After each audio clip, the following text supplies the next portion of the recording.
नमस्कार। मैं हूं संजीत कुमार और आपने देखना शुरू कर दिया है बिहार टीचर पॉइंट।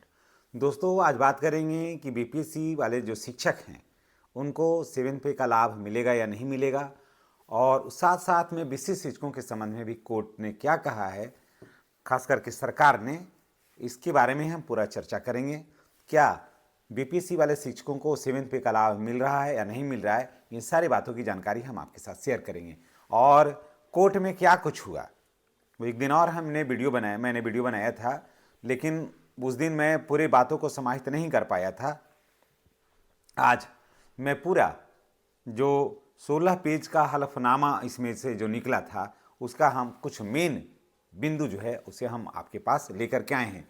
जितने भी विशिष्ट शिक्षक भाई बहन हैं या फिर नियोजित हैं या फिर 7 पे के लाभ के लिए हाई कोर्ट में केस दायर करने वाले बीपीएससी के शिक्षक हैं, सबों के लिए ये जानकारी बहुत ही महत्वपूर्ण है। चलिए यात्रा की शुरुआत करते हैं और हम आपको साथ जानकारी शेयर करते हैं। विषय है 7वें वेतन का लाभ बीपीएससी शिक्षकों को मिलेगा या नहीं मिलेगा। देखिए, विषय 7वें वेतन का लाभ का अवश्य है, लेकिन नियोजित शिक्षकों को के लिए ये बहुत बड़ी खबर है। अगर नियोजित शिक्षक भाई बहन भी अगर आप देख रहे हैं तो थोड़ा इस वीडियो को देख लीजिए, निश्चित रूप से आपको की आंखें जो है ना वो खुल जाएगी। और विशिष्ट देख रहे हैं वो भी समझ लें कि क्या हुआ है कोर्ट में। पटना हाई कोर्ट में ये केस है। केस संख्या है 16276/2025, है ना।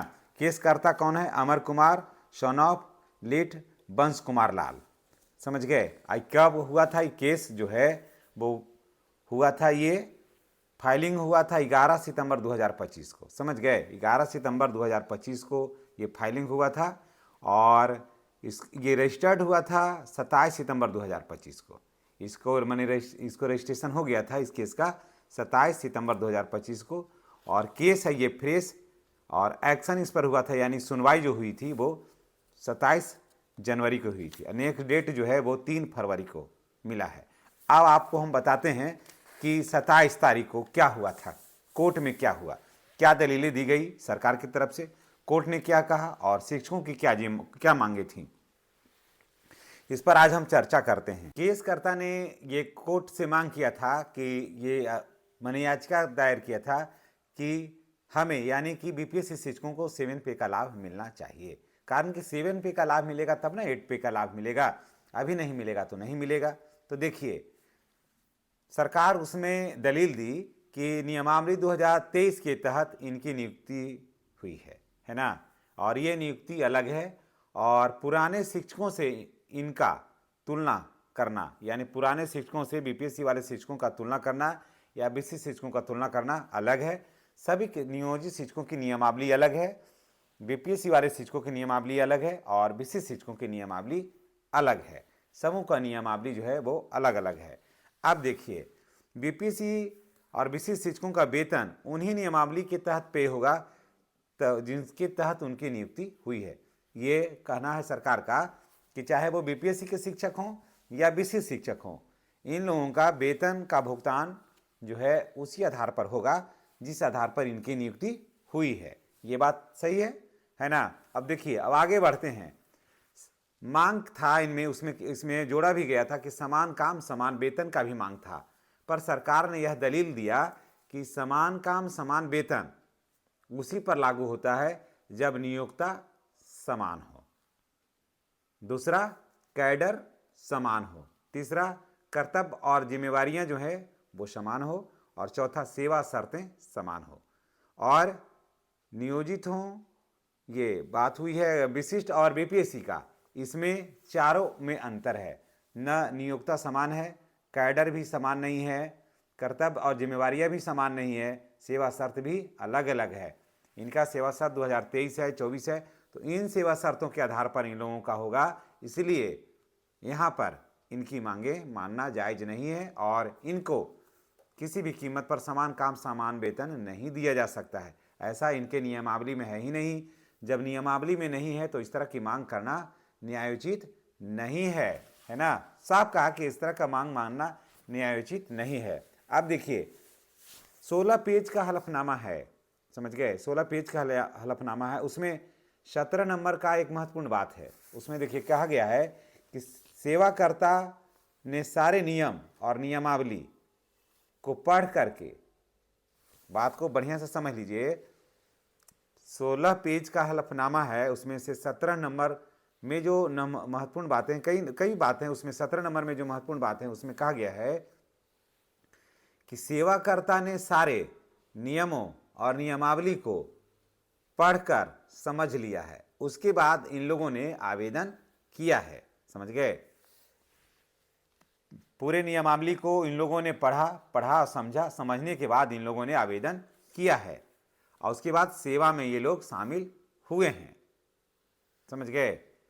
जब सारे नियमावली को इन लोगों ने पढ़ा समझा और उसके बाद इन लोगों को लगा कि नियमावली बिल्कुल सही है और इस नियमावली के तहत हमें नियुक्त होना चाहिए या हमें फॉर्म भरना चाहिए या फिर हमारा इसमें सिलेक्शन होना चाहिए, हमको जो भी नियमावली में बातें हैं, जो भी नियमावली में शर्तें हैं, उस सब पर हम एग्री हैं, हमें किसी तरह की कोई कठिनाई नहीं है, परेशानी नहीं है और हम इसे स्वीकार करते हैं, तभी इन लोगों ने आवेदन किया और उसके बाद परीक्षा पास करके ये लोग इसमें शामिल हो गए।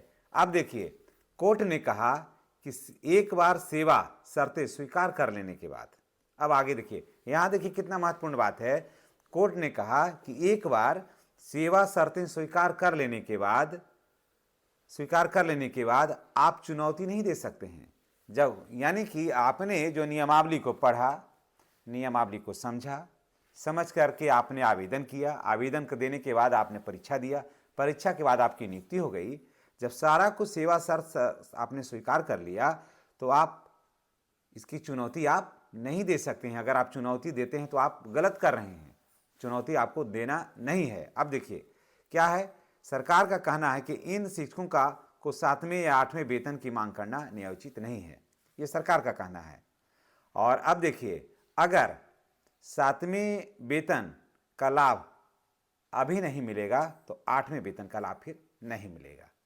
लेकिन अब देखिए, कोर्ट ने कहा है कि देखिए, बीपीएससी और शिक्षकों की बात मैं नहीं कहता हूं, लेकिन कोर्ट ने कहा कि और शिक्षकों की बात मैं नहीं कहता हूं, लेकिन ये बीपीएससी से आए हैं, विद्यालय अध्यापक हैं, इनके मांगों पर सहानुभूतिपूर्वक विचार आप करिए, है ना, सहानुभूति विचार करिए, क्योंकि ये आने वाले कल हैं, आने वाले भविष्य हैं और इनके भविष्य की चिंता आप नहीं करिएगा। सरकार को कोर्ट कही है कि इनके भविष्य की चिंता आप नहीं करिएगा तो कौन करेगा। इसलिए और शिक्षकों की बात छोड़िए, बीपीएससी वाले जो शिक्षक हैं उनके मांग पर सहानुभूतिपूर्वक आप विचार करिए। तो ये बात बहुत बड़ी बात है। और उसके बाद फिर कोर्ट ने आगे देखिए क्या है कि 3 फरवरी, माफ करिएगा, 3 फरवरी को दिया है डेट कि 3 फरवरी को ये सब बातों पर विचार करके आइए और इनके मांग को सुनिए और सकारात्मक निर्णय लीजिए। और ये सब बातें हुई है 17 जनवरी को इसमें हुई थी। तो एक दिन और मैंने वीडियो बनाया था तो बहुत सारी बातों को समाहित में नहीं कर पाया था। दरअसल देखिए, सच्चाई है कि भागम भाग की ज़िंदगी में बहुत सारी चीज़ें जो है वो छूट जाती है या इकट्ठा नहीं हो पाती है। तो मैं फिर पीछे से मैंने आपको कहा था कि इसमें और भी जो जानकारियाँ निकल के आएगी हम निश्चित रूप से आपके साथ शेयर करेंगे। तो जानकारियाँ निकल के आई और मैंने उसे देखा, पढ़ा, समझा, तो मैं यहाँ पर आपके सामने उपस्थित हूँ। लेकिन मैं बीपीएससी वाले शिक्षकों से मैं यही कहूँगा कि आप हतोत्साहित नहीं होइए, कोर्ट आपके साथ है। कोर्ट ने सरकार को साफ कहा है कि आप इनके मांगों को मानिए और ये आने वाले कल हैं, इनके ऊपर पूरे बिहार के बच्चों की जिम्मेवारी है और इसे आप नहीं देखिएगा तो कौन देखेगा, इसलिए इस पर सहानुभूतिपूर्वक विचार करिए। अब देखिए, ज़्यादातर संभावना है कि 7वें वेतन का लाभ इन शिक्षकों को मिल जाएगा, बीपीएससी वाले शिक्षकों को 7वें वेतन का लाभ मिल जाने की पूरी संभावना है। बहुत सारे तो वीडियो आप देखे होंगे तो कहता होगा कि नहीं मिलेगा, लेकिन 7वें वेतन का लाभ बीपीएससी वाले शिक्षकों को मिलेगा। ज़्यादातर उम्मीद है अब तो 3 तारीख को ही क्लियर होगा और उसके बाद जब 7वें वेतन का लाभ मिल जाएगा दोस्तों, तो 8वें वेतन का रास्ता जो है ना वो एकदम स्वतः क्लियर हो जाएगा। लेकिन अगर 7वां वेतन का लाभ नहीं मिलता है तब हमारे जो बीपीएससी वाले शिक्षक हैं ना, उनको कम से कम 20,000 रुपया, जी हाँ 20,000 रुपया प्रति माह लॉस होगा, जो कि एक शिक्षक के लिए बहुत बड़ी बात है। तो चलिए, जितने भी बीपीएससी के माध्यम से शिक्षक हैं उनसे मेरी गुजारिश है कि आप चैनल पर नए हैं तो आप चैनल को सब्सक्राइब करिए, बेल आइकन को दबाइए ताकि आपसे जुड़ा हुआ वीडियो का नोटिफिकेशन आपको मिलता रहे। और मैं नियोजित शिक्षकों से यही कहूँगा कि देख लिए ना कि कोर्ट में क्या होता है, इसलिए जहाँ हैं अगर वहीं बने रहते हैं तो ज़्यादा बेहतर है। ऐसे मर्जी आपकी है, आपने सक्षमता परीक्षा के लिए फॉर्म भरा होगा, बहुत सारे लोगों ने नहीं भरा है, तो जो भरे हैं वो देख लीजिएगा कि क्या है कठिनाई, क्या है दिक्कत। भले भरते भरते परीक्षा होते होते देरी हो जाए, ज्वाइन करते देरी हो जाए, और इन लोगों को सारी मांगे अगर जो मान ली जाती है तो हो सकता है कि उसमें भविष्य कुछ क्लियर हो।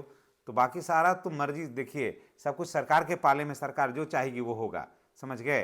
तो सब कुछ सरकार ही करेगी, आम आदमी को तो कुछ इसमें कुछ करना नहीं है। लेकिन देखिए कि कितना मुश्किलात का सामना करना पड़ता है इन बच्चों को, इन शिक्षकों को, जिन लोगों ने इतनी कठिन परीक्षाओं को पास करके विद्यालय में योगदान किया है और विद्यालय के माहौल को इतना आनंददायी बनाया है। इसके लिए मैं तमाम बीपीएससी वाले शिक्षक भाई बहनों का मैं धन्यवाद देता हूं, और मैं आपके साथ हूं और आपके कदम से कदम मिला करके मैं चलूँगा। जितने भी बीपीएससी के जो शिक्षक भाई बहन हैं हमारे, उनसे मेरी गुजारिश है कि चैनल को आप हर हाल में सब्सक्राइब करके बेल आइकन को दबाइए, ताकि आपसे जुड़े हुए वीडियो का नोटिफिकेशन आपके पास मिलता रहे। धन्यवाद। और इस वीडियो को अधिक से अधिक आप शेयर करिए।